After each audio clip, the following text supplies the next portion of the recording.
امریکی اور باقی غیر ملکی یہاں سے بھاگ چکے ہیں. اب یہاں اسلامی امارات کی حکومت ہے اور ساری عوام اسلامی امارات کے ساتھ کھڑی ہے. یہ سب لوگوں کے تعاون کی وجہ سے ہوا ہے. امریکہ اور اس کے اتحادی ملکوں کو یہ توقع نہیں تھی کہ حالات یہ رخ اختیار کر لیں گے. رائٹ. اچھا ڈاکٹر صاحب، اشرف غنی، ان کے نائب صدر امراللہ صالح، ان کے جو حمداللہ محب جو ان کے مشیر قومی سلامتی کے، یہ وہ تمام لوگ تھے جو آپ کی بھرپور مخالفت کر رہے تھے اور یہ آپ کو افغان قوم کا دشمن سمجھتے تھے، آپ کو افغان ریاست کا دشمن سمجھتے تھے، اور انہوں نے آخری دم تک یہ کوشش کی کہ طالبان واپس اقتدار میں نہ آ سکیں اور طالبان کو کسی نہ کسی طرح سے بالکل افغانستان سے ملیا میٹ. وہ آج موجود نہیں ہے اور آپ اقتدار تک پہنچ چکے ہیں. تو اب ان کے بارے میں کیا فیصلہ کریں گے طالبان، اشرف غنی اور امراللہ صالح کے بارے میں؟ باصل کې زموږ کومه مبارزه او جهاد د افغان ولس چې روان و د اشخاص سره نه و، نه ذاتي چا سره کوم مشکل مو درلود، نه ولس چا سره ذاتي مشکل لري. اصل میں ہماری جو جنگ تھی وہ کسی کے ساتھ ذاتی نہیں تھی. ہمارا جو ٹارگیٹ تھا وہ اسلامی نظام لانا تھا، اور ہماری جنگ ان کے خلاف تھی جو ملک میں غیر شرعی نظام لانا چاہتے تھے. لوگوں کے ساتھ ظلم ہو رہا تھا.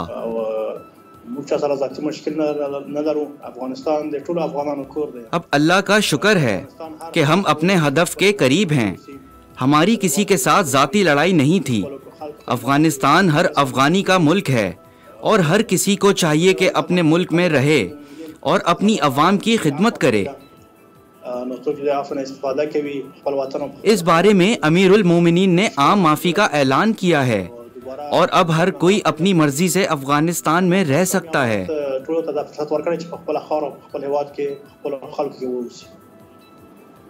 لیکن ڈاکٹر صاحب، وہ لوگ تو مشکل پیدا کر رہے ہیں. آپ کہہ رہے ہیں کہ نہ آپ کسی کے لیے مشکل پیدا کرنا چاہتے ہیں نہ وہ آپ کے لیے مشکل پیدا کریں، لیکن امراللہ صالح تو یہ کہہ چکے ہیں کہ وہ افغانستان میں موجود ہیں، وہ لوگوں کو اکسا رہے ہیں، بھڑکا رہے ہیں، بغاوت پیدا کرنا چاہتے ہیں آپ کے خلاف. اب آئی ڈونٹ نو کہ وہ ہیں اس وقت افغانستان میں یا نہیں، لیکن ان کا یہ دعویٰ تھا کچھ دن پہلے کہ وہ افغانستان میں موجود ہیں. تو کوشش تو کریں گے ایسے لوگ کہ وہ آپ کی حکومت کا تختہ الٹیں یا آپ کو کمزور کریں. زموږ ولس افغان ځورېدلي ولس ته 40 کلونو راهیسې په جنګ او په جګړو کې و. دغه ورځ د ټول ولس امید و. دیکھیں، ہمارے ملک میں 40 سال سے لڑائی جاری ہے اور افغانستان کے لوگ جنگ سے بہت تنگ آ چکے ہیں. اس لیے سب لوگ یہ چاہتے ہیں کہ افغانستان میں امن ہو، اور اللہ کے فضل و کرم سے ہم نے اپنا ہدف حاصل کیا. اب عوام یہ نہیں چاہتے کہ بدامنی ہو، تو اس وجہ سے جو مشکل پیدا کر رہے ہیں ان لوگوں کے لیے کوئی جگہ نہیں ہے اور نہ کوئی ان لوگوں کا ساتھ دے رہا ہے. اچھا ڈاکٹر صاحب، اشرف غنی جیسے اب انہوں نے بتا دیا کہ وہ متحدہ عرب امارات میں موجود ہیں. دنیا کے کئی ایسے حکمران جو اپنے ملک کو چھوڑ کر وہاں سے بھاگ گئے، فرار ہو گئے، جس میں فلپین کا فرڈیننڈ مارکوس تھا، اسی طرح سے ہیٹی کا جین کلاڈ تھا، ایران کا رضا شاہ پہلوی. یہ لوگ پھر اس طرح واپس نہیں آ سکے، ان کی دوبارہ اپنے ملک میں کوئی عزت نہیں بن سکی.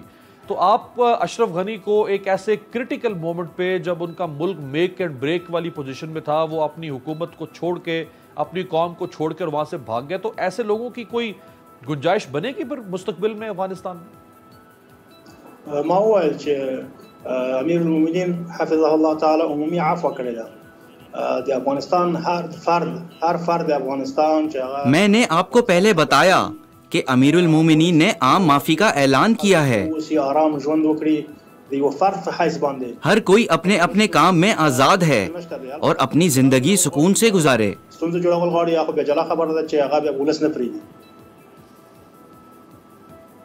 صحیح ہے. اچھا ڈاکٹر صاحب، یہ جو کرپشن کے بھی بڑے الزامات رہے ہیں، ماضی میں جو حکومتیں آئیں، کچھ پیسہ امریکہ نے دیا آپ کے ملک کو چلانے کے لیے، وہ پیسہ بھی لوٹا گیا. کچھ آپ کے افغان قوم کا پیسہ تھا، وہ پیسہ بھی لوٹا گیا. اشرف غنی صاحب کے اوپر کرپشن کے الزامات، حامد کرزئی صاحب کے دور میں کرپشن کے الزامات، پھر اشرف غنی کے اوپر الزام کہ وہ 160 یا 170 ملین ڈالر لے کر یہاں سے بھاگ گئے. تو یہ جو کرپشن کی ہے ماضی میں حکمرانوں کی، تو ان کا کوئی احتساب بھی کریں گے طالبان؟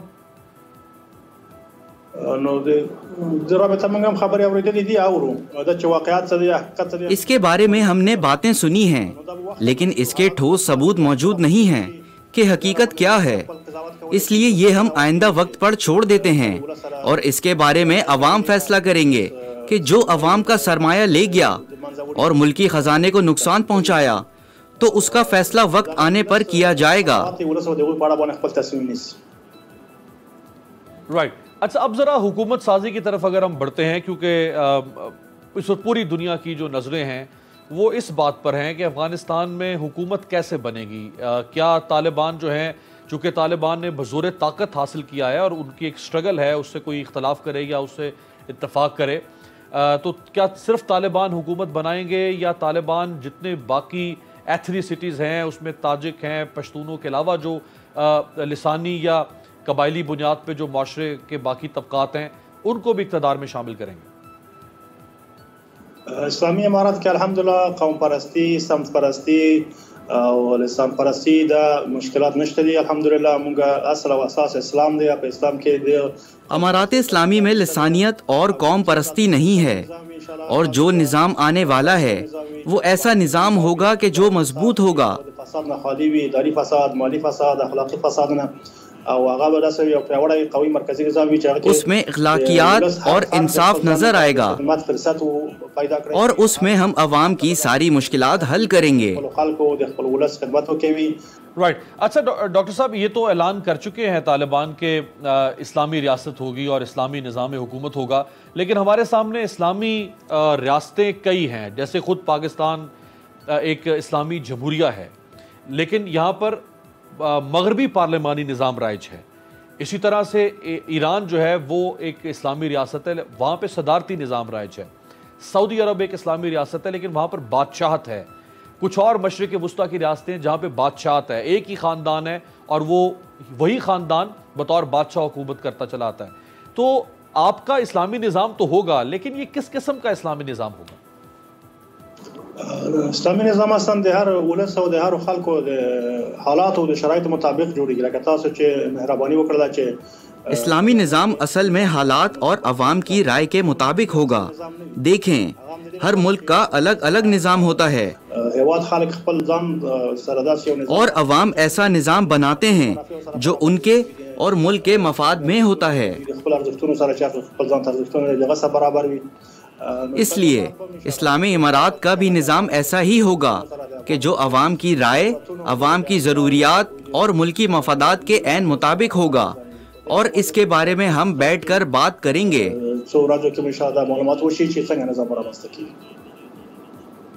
اچھا، لیکن ڈاکٹر صاحب کوئی خاکہ، ظاہری بات ہے آپ نے 20 سال ایک سٹرگل کی ہے طالبان نے، اور اس سے پہلے آپ ہی کی حکومت تھی جس حکومت کو 2001 میں ختم کیا گیا.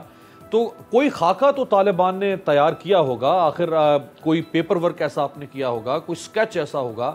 تو اس کے اوپر آپ یہ تو ضرور کہہ سکتے ہیں کہ باقی لوگوں کی مشاورت آپ اس میں شامل کرنا چاہتے ہیں یا باقی جو طبقات ہیں ان کی رائے لینا چاہتے ہیں، لیکن طالبان کا اپنا تو ایک سوچ یا نظریہ ہوگا کہ ہمیں صدارتی نظام چاہیے، ہمیں پارلیمانی نظام چاہیے، یا جو ایران میں جیسے ایک سپریم لیڈر ہیں ان کے نیچے پھر ایک حکومت ہوتی. موږ اصلا لکه مخکې ما وویل چې داسې یو نظام هغه موږ نور نظامونه نه راوړو. هغه که هر چا نظام وي، هر چا خپل نظام دی، د خپل ځای کې هغوی د خپل حالاتو د شرایطو سره برابر نظام جوړ. جس طرح میں نے پہلے بتا دیا کہ ہم کسی اور کا نظام نہیں لائیں گے، اور ہم ایسا نہیں کریں کہ کسی دوسرے ملک کا نظام لا کے اپنی عوام پر لاگو کر دیں. اس نظام میں ہر افغانی کا حق ہوگا. ابھی چونکہ ملک میں ہنگامی حالات ہیں، اس لیے ابھی ہمارا بہت ضروری کام یہ ہے کہ ہم لوگوں کو پرامن رکھیں، لوگوں کو مطمئن کریں اور ان کے لیے ماحول سازگار کریں. اللہ کا شکر ہے کہ ابھی جھگڑا ختم ہو گیا ہے، اور اب انشاءاللہ تھوڑے دنوں میں فیصلہ کریں گے کہ کس طرح کا نظام بناتے ہیں.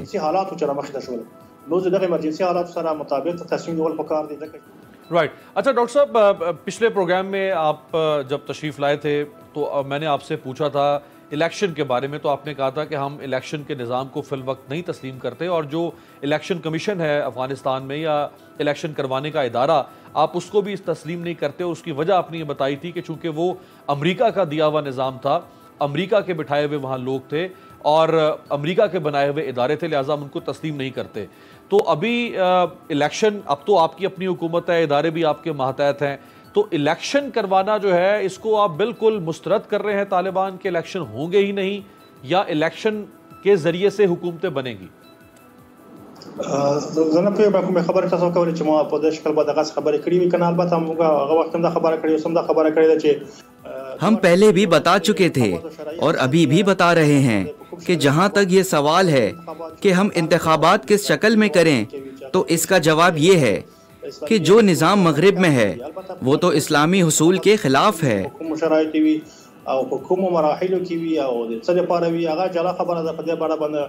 افغانستان میں انتخابات کے حوالے سے ہمارے پاس علماء ہیں، شورا ہے، وہ سب متفقہ فیصلہ کریں گے اور ایسے انتخابات کرائیں گے کہ وہ اسلامی حصول کے خلاف نہ ہوں.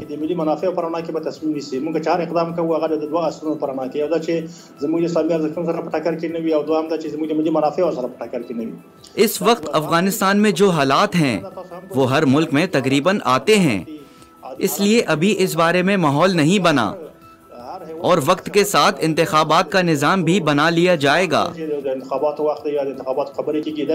مزید اس سلسلے میں علماء بیٹھ کر فیصلہ کریں گے.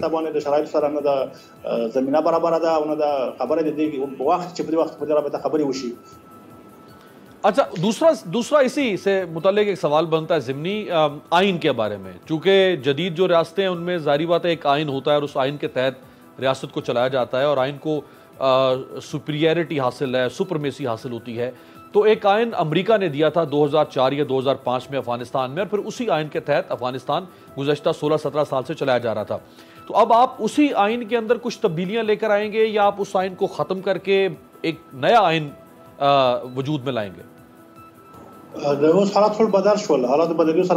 ہم نے پہلے بھی بتایا تھا کہ اب نیا قانون بنے گا اور اب حالات کافی تبدیل ہوں گے، اور اس نئے قانون کی روشنی میں کام چلایا جائے گا.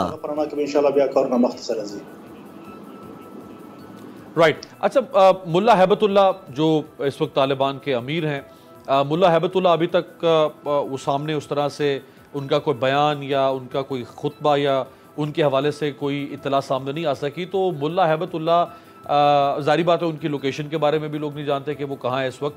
تو ملا ہیبت اللہ کب تک سامنے آئیں گے اور وہ اپنی قوم کو اور اپنی اس تحریک کو اعتماد میں لیں گے؟ انشاءاللہ اب مناسب وقت کے فرصت برابر شي تاسو ګورئ تر اوسه پورې هم په هیواد کې شرایط په کامله توګه مساعد، کچھ حالات ٹھیک ہو جائیں تو انشاءاللہ وہ مناسب وقت پر منظر عام پر آ جائیں گے. انشاءاللہ مخکې هم سمو د مخکې یو بیان کړی و چې هغه ټولو ملا صاحب نے چند دن پہلے عوام اور مجاہدین کے لیے اپنا پیغام بھی جاری کیا تھا. انشاءاللہ مناسب وقت پر شتون ولري او د خلق سره خلق ته خپل وینا واوري. صحیح. تو جو طالبان کا طرز حکمرانی ہوگا اس میں اسی طرح کا بہت کو پرتعیش قسم کا، بہت شاہانہ قسم کا طرز حکمرانی ہوگا جیسے عموماً جو ترقی پذیر ممالک ہوتے ہیں، جیسے پاکستان کے اندر بھی یہ مسئلہ ہے، یہاں پہ بھی بہت تنقید ہوتی ہے کہ حکومتیں بہت شاہانہ انداز اختیار کرتی ہیں، لوگوں کا پیسہ جو ہے وہ شاہانہ اخراجات پر ضائع کرتی ہیں، اور بھی کئی ملکوں میں یہ مسائل ہیں. تو آپ کا جو طرز حکمرانی ہوگا وہ سادگی پر مبنی ہوگا یا بہت پرتعیش قسم کا نظام بنائیں گے؟ اسلامی امارت پر موقع په دې راته پایله معلوم دي ټولو ته چې اسلامی امارت الحمدلله په دې اړه باندې کې مشران دي، کشران دي، هغه ډېر عادي ساده ژوند کوي.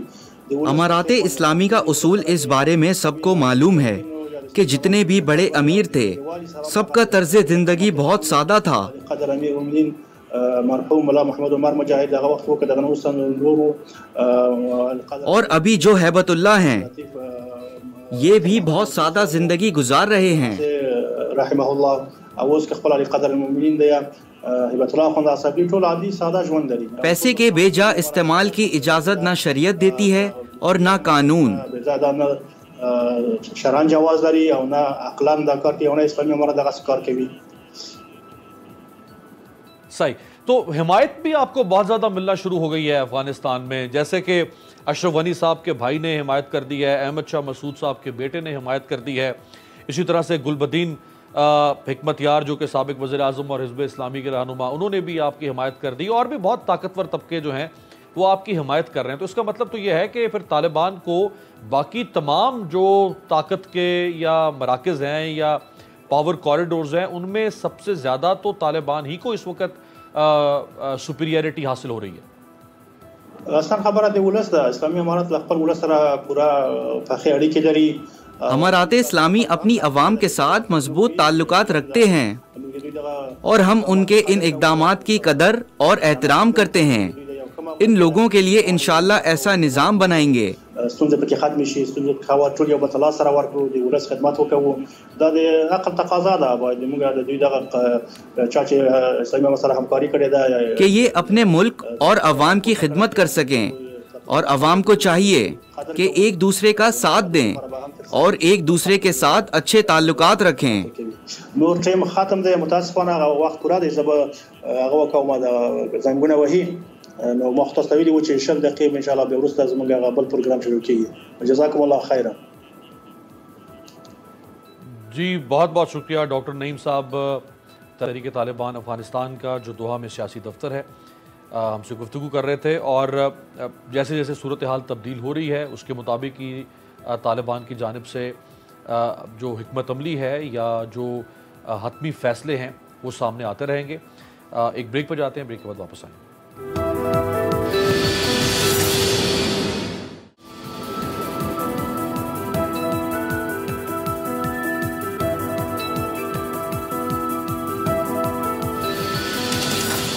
بریک کے بعد خوش آمدید. پروگرام کے اس حصے میں ہم بات کریں گے عمران خان صاحب اور تحریک انصاف کی حکومت کی کامیابی کے دعووں پر. عمران خان صاحب نے ایک تقریب منعقد کی، یعنی وفاقی حکومت نے، جس میں کامیابی کے اور خوشی کے شادیانے بجائے گئے کہ ان 3 سالوں میں تاریخ ساز گورننس، تاریخ ساز اصلاحات، تاریخ ساز پاکستان کی ترقی، خوشحالی اور مستقبل کی طرف پاکستان نے قدم بڑھایا ہے عمران خان صاحب کے اس زمانے میں. تو میرے ساتھ 2 ایسی معتبر شخصیات موجود ہیں جن کا ماضی میں کسی نہ کسی طرح سے عمران خان صاحب کے ساتھ کوئی تعلق رہا ہے. ہم نے اپنے پروگرام میں روایتی اپوزیشن جماعتوں کو آج نہیں بلایا، جیسے مسلم لیگ نون ہے، پیپلز پارٹی ہے یا باقی اپوزیشن جماعتیں، کیونکہ یہ وہ جماعتیں ہیں کہ جو ظاہری بات ہے یقینی طور پر عمران خان صاحب کی ہر حال میں مخالفت کریں گی، جو ہمارے ہاں اپوزیشن کا ایک طرز عمل ہے یا طرز سیاست ہے. تو میرے ساتھ جو 2 شخصیات موجود ہیں، سب سے تعارف کروانا چاہوں گا جسٹس ریٹائرڈ وجیہ الدین احمد صاحب، پاکستان کے سپریم کورٹ کے سینئر جج رہ چکے ہوئے ہیں، اور عمران خان صاحب کی پارٹی کو انہوں نے تبدیلی کے خواب کے ساتھ جوائن کیا تھا، لیکن پھر یہ عمران خان صاحب کے ساتھ اپنا سفر جاری نہیں رکھ سکے اور ان کو عمران خان صاحب کے طرز سیاست سے اور کچھ معاملات سے شدید اختلاف تھا. انہوں نے 2018 کی حکومت بننے سے پہلے ہی اپنا راستہ جدا کر لیا عمران خان صاحب سے. جو دوسری شخصیت میرے ساتھ موجود ہے، پاکستان کے سینئر صحافی ہیں، پولیٹیکل اینالسٹ ہیں، محسن بیگ صاحب.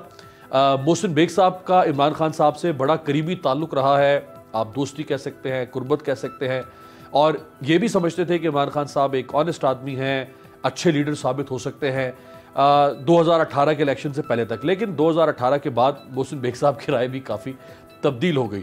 تو ان 2 شخصیات کے ساتھ پروگرام کے اس حصے میں بات کریں گے. جسٹس صاحب، میں آپ سے آغاز کرنا چاہوں گا. سر بتائیے گا کہ جب آپ نے عمران خان صاحب سے اپنا راستہ جدا کیا تھا تو آج 3 سال کی ان کی وزارت عظمیٰ، ان کی پنجاب خیبر پختونخوا میں مرکز میں حکومت، ان کے طرز حکمرانی، ان کے طرز سیاست کو دیکھتے ہوئے آج آپ کو کیا لگتا ہے کہ آپ کا ان کو چھوڑنے کا فیصلہ ٹھیک تھا یا غلط تھا سر؟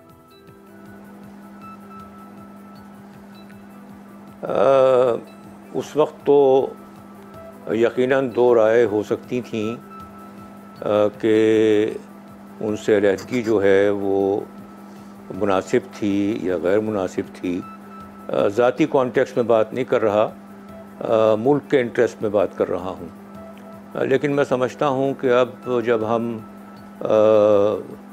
پی ٹی آئی کی حکومت کے 3 سال دیکھ چکے ہیں تو مجھے کنفرمیشن ہی ملی ہے کہ جو فیصلہ میں نے سپٹمبر 2016 میں کیا تھا وہ درست تھا، اور اگر تو دوبارہ بھی کوئی اس طرح کا موقع ہو تو میں سمجھتا ہوں کہ پی ٹی آئی کے کانٹیکسٹ میں ایسا ہی علیحدگی کا فیصلہ ہونا چاہیے مجھ جیسے لوگوں کا۔ رائٹ، تو جسٹس صاحب یعنی اگر آپ کو دوبارہ، جسے وہ کہتے ہیں ایک اور جنم، یعنی اگر دوبارہ کبھی موقع ملے عمران خان صاحب کے ساتھ چلنے کا، تو آپ سمجھتے ہیں کہ نہیں، پہلے تو آپ کو ایک انٹیوشن ہوا ہوگا کہ نہیں اس شخصیت کے ساتھ نہیں چلنا چاہیے، اب تو وہ ایک طرح سے آزمائے ہوئے سیاستدان ہیں، تو اب آپ سمجھتے ہیں کہ بالکل اب تو کوئی امکان ہی نہیں ان کے ساتھ چلنے کا؟ جی بالکل، موجودہ حالات میں تو کوئی امکان نظر نہیں آتا، اور جو موجودہ حالات کی بنیاد کے اوپر جو ہم مستقبل دیکھ رہے ہیں وہ بھی کوئی ایسا خوش آئند محسوس نہیں ہوتا۔ رائٹ، محسن بیگ صاحب، مجھے یاد ہے آپ ایک عرصے سے ہمارے پروگرامز میں تشریف لا رہے ہیں، عزت بخشتے ہیں۔ 2018 کے الیکشن میں جب نتائج والا سلسلہ چل رہا تھا تو اس وقت بھی آپ شاید عمران خان صاحب کے ساتھ تھے، اور عمران خان صاحب کا آپ کے ساتھ بہت ملنا جلنا رہا، بہت رفاقت رہی، اور آپ سمجھتے تھے جیسے بہت سارے لوگ اس ملک میں سمجھتے تھے کہ یہ بہتر لیڈر ہیں، آنیسٹ آدمی ہیں، شاید اس ملک کو بہتر چلا سکیں گے۔ یہ آپ کی رائے 2018 سے پہلے تک تھی، تو آج 3 سال کی طرز حکمرانی کو دیکھنے کے بعد آپ اپنی رائے پر فخر کرتے ہیں کہ آپ نے، یعنی جو رائے تبدیل ہوئی، آپ اس تبدیلی پر فخر کرتے ہیں یا عمران خان صاحب کی تبدیلی پر فخر کرتے ہیں؟ بہت شکریہ امیر عباس۔ بیسیکلی فخر والی تو کوئی بات نہیں، مقصد یہ تھا کہ جس شخص کو آپ یہ سمجھ رہے تھے یا اس کے جو بھی سوچ یا جو اس کی بیانات تھے اس کی بیس پر کہ یہ شخص شاید پاکستان میں تبدیلی لا سکتا ہے، اور اسی اسٹیٹس کو اور یہ جو روایتی قسم کی پالیٹکس ہے اس سے ہٹ کر پالیٹکس ہوگی، لیکن ایسا نہیں ہوا۔ میرے خیال میں وہ پہلے دن سے اقتدار میں آنے کے لیے یہ جو ساری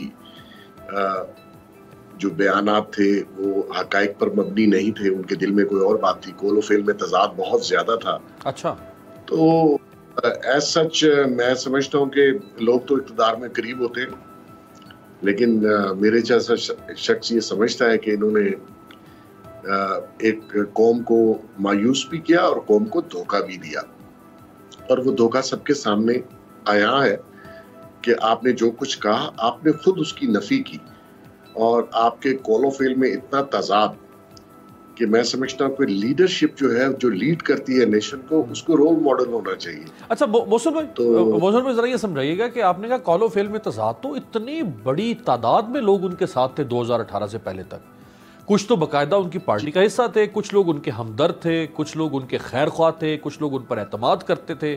اعتماد کرنے والوں میں ہم سب بہت سارے لوگ شامل تھے، کہتے تھے بھی ٹھیک ہے، ایک آدمی ہے جو کہتا ہے میں یہ کر دوں گا تو ان کو موقع ملنا چاہیے۔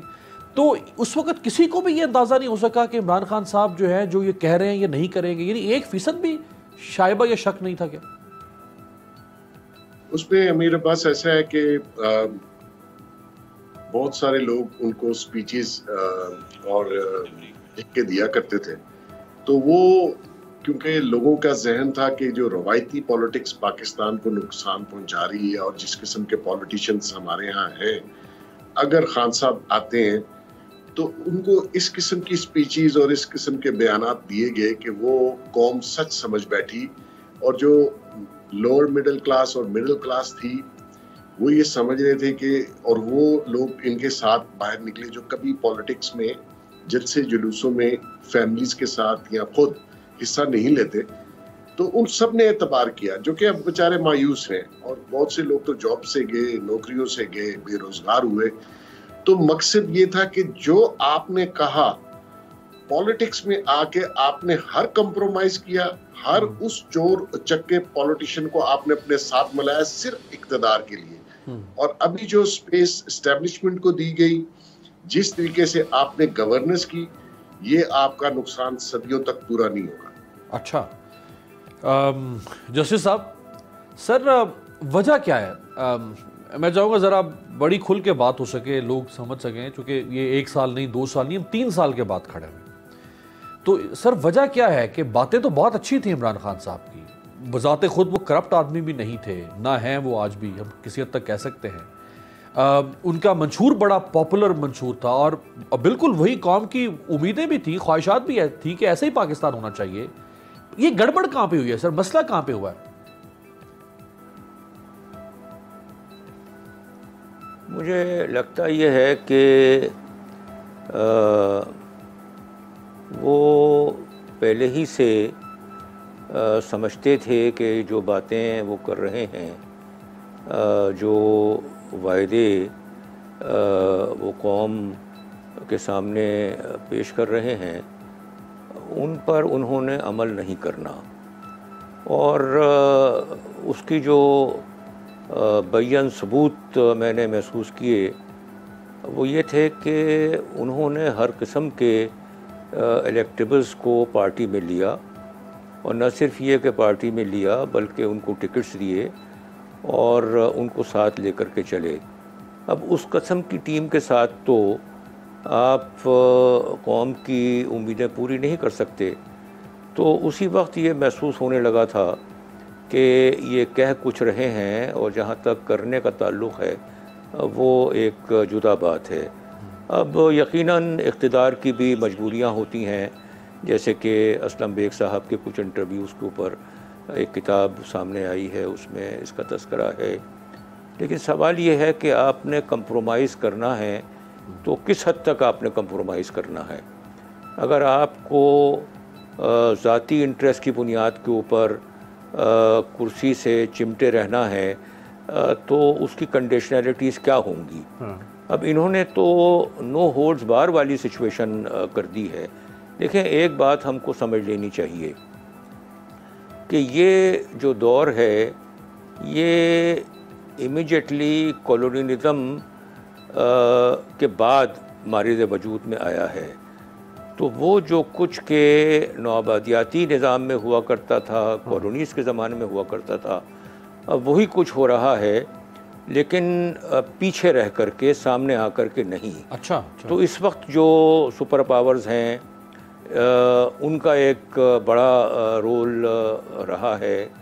اس میں ویسٹرن سپر پاورز بھی ہیں، پھر ایسٹرن بلاک رشیا کا اور چائنا کا بھی ہے، ان کے ہم خیال ممالک بھی کچھ ہیں. تو اس میں آپ کو ایک بیلنسنگ ایکٹ کی ضرورت ہوتی ہے.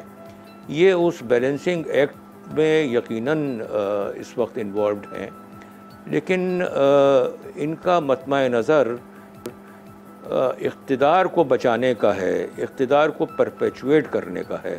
قوم کا انٹرسٹ جو ہے وہ ان کے سامنے نہیں ہے. یہ بڑی آپ نے ایک اہم نقطہ اٹھایا ہے. ایک بات میں آپ کو معمولی، اگر آپ اجازت دیں میں ایک بریک لے لوں جسٹس صاحب، تو میں بریک سے واپسی پہ، چونکہ آپ نے یہ بڑا اٹھایا ہے کہ یعنی عمران خان صاحب وہ جس کو کہتے ہیں ایڈ ہاک پالیسیز یا ڈنگ ٹپاؤ پالیسیز، کہ بس کسی طرح کل کا سورج طلوع ہوتا رہے اقتدار کا، کل کا سورج طلوع ہو اقتدار کا، اور اس اقتدار کے سورج طلوع کرنے کے چکر میں اور ایک نئے سے نیا دن دیکھنے کے چکر میں اقتدار کے آپ اپنے اصولوں پر کمپرومائز کرتے جا رہے ہیں. کیا ایسا ہے؟ بریک کے بعد.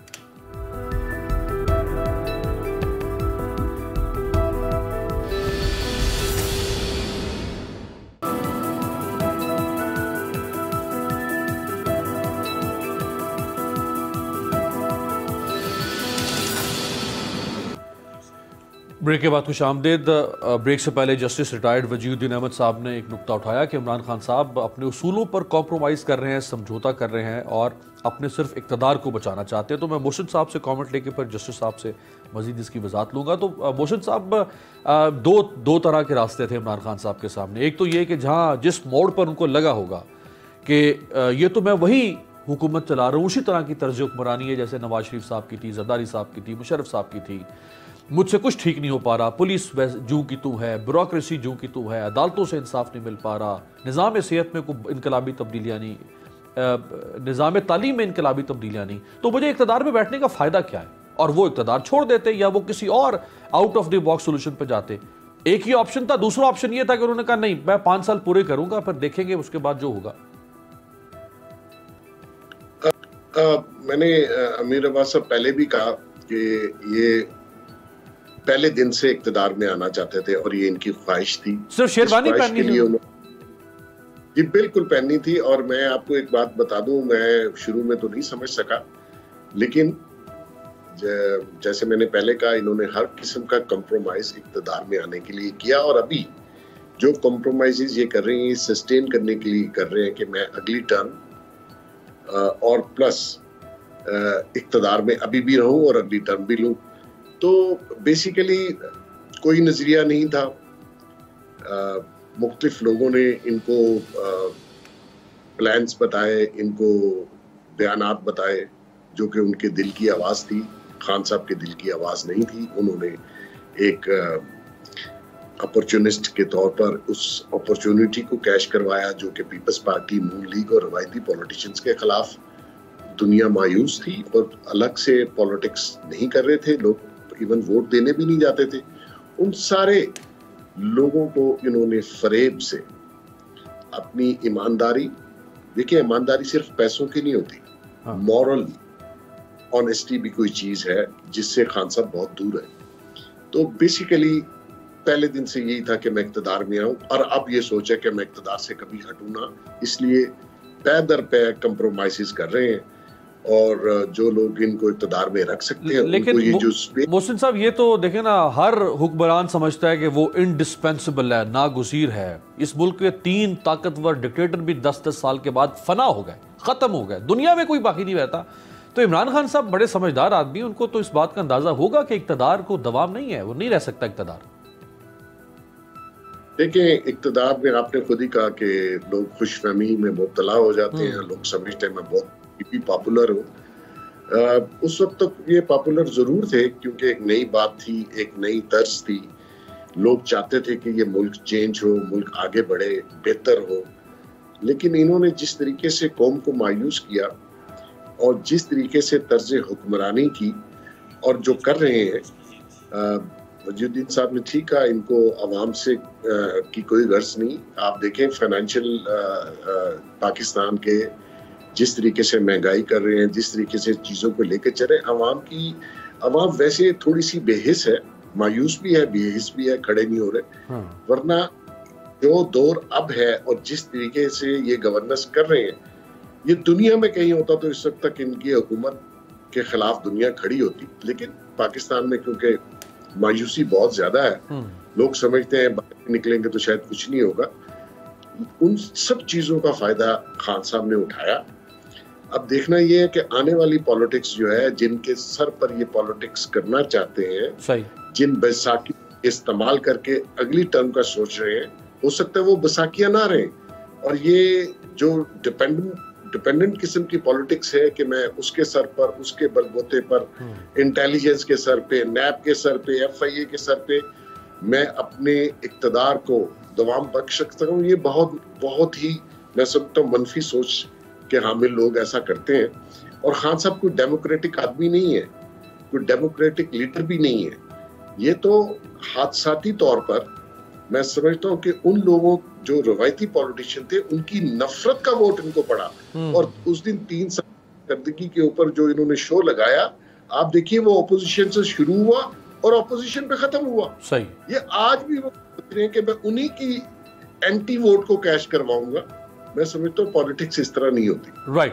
جسٹس صاحب، سر عمران خان صاحب جو میں ان کا 23-24 سال کا جو سیاسی کریئر تھا، اگر میں اس کا ایک نقشہ آپ کے سامنے رکھوں تو وہ نقشہ یہ تھا، یعنی ان کی جو شخصیت تھی اس کا تعارف یہ تھا کہ وہ ایک اینٹی اسٹیٹس کو فورس کے طور پر سامنے آئے ہیں، وہ ایک اینٹی امپیریلسٹ فورس کے طور پر سامنے آئے ہیں، وہ anti colonial, anti VIP، pro people, pro social welfare democracy.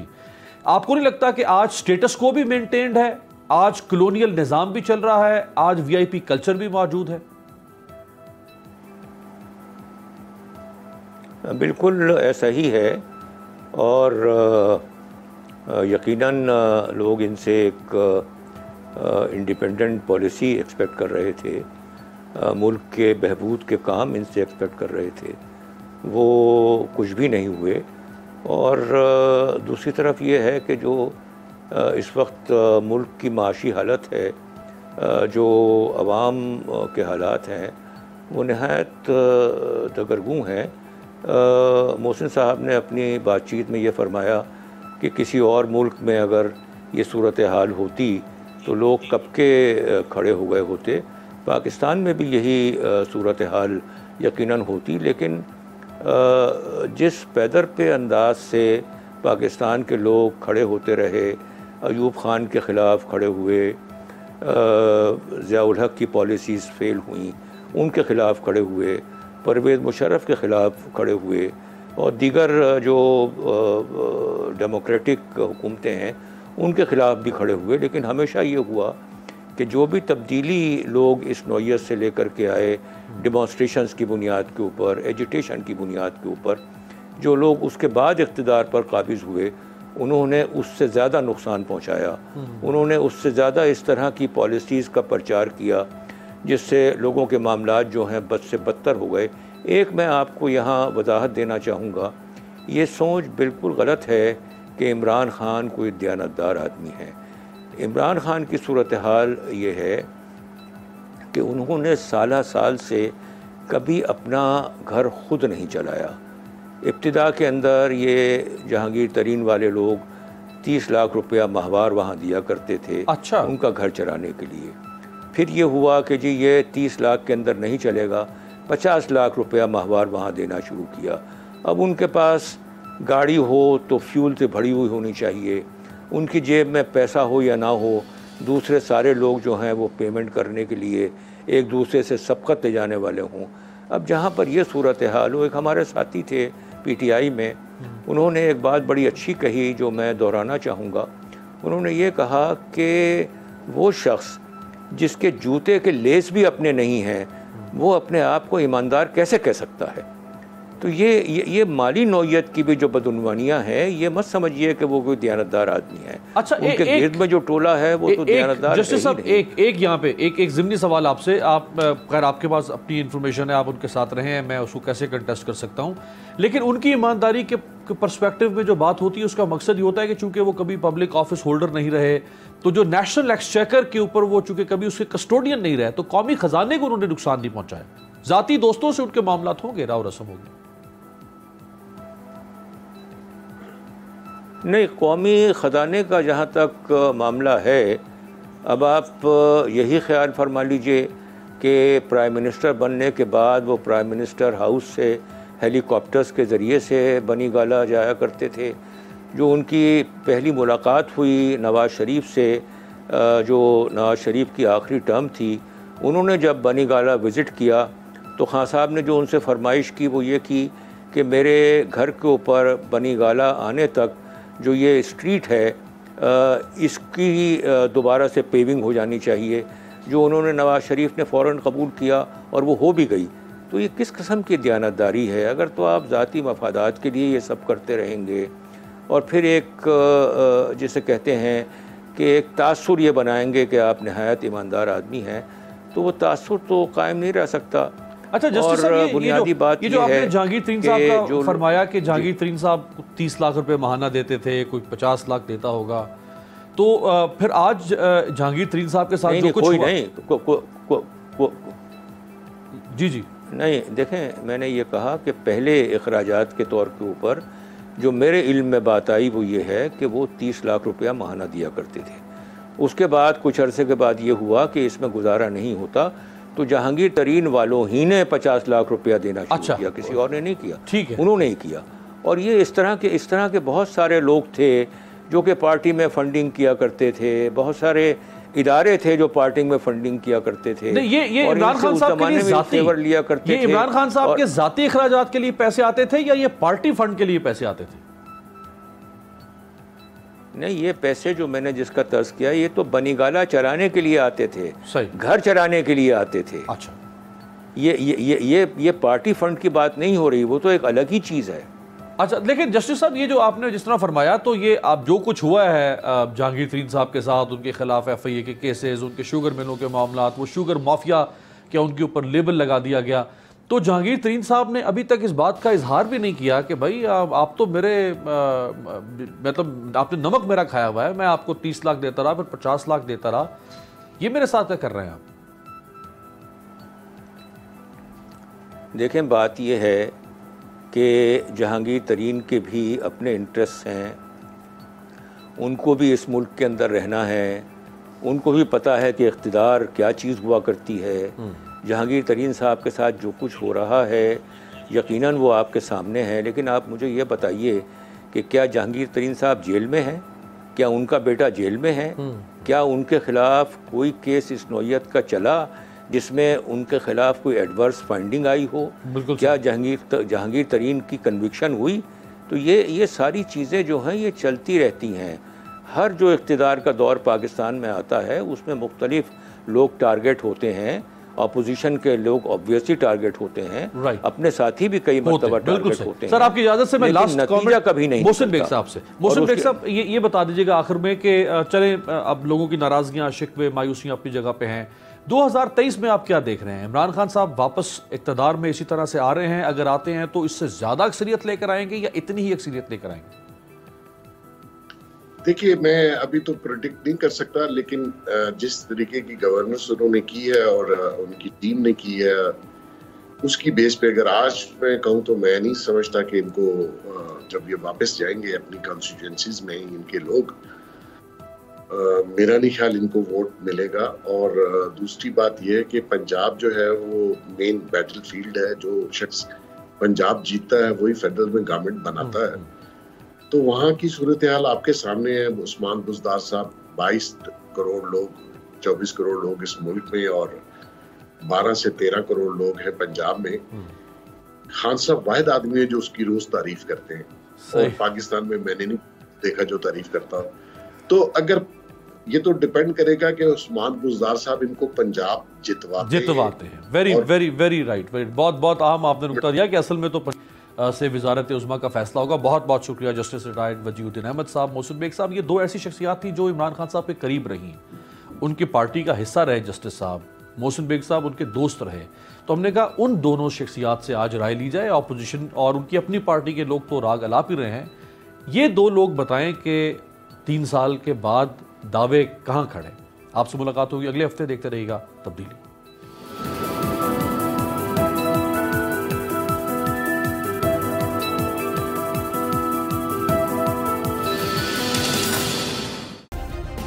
Subscribe کریں اور بیل دبائیں تاکہ کوئی خبر رہ نہ جائے.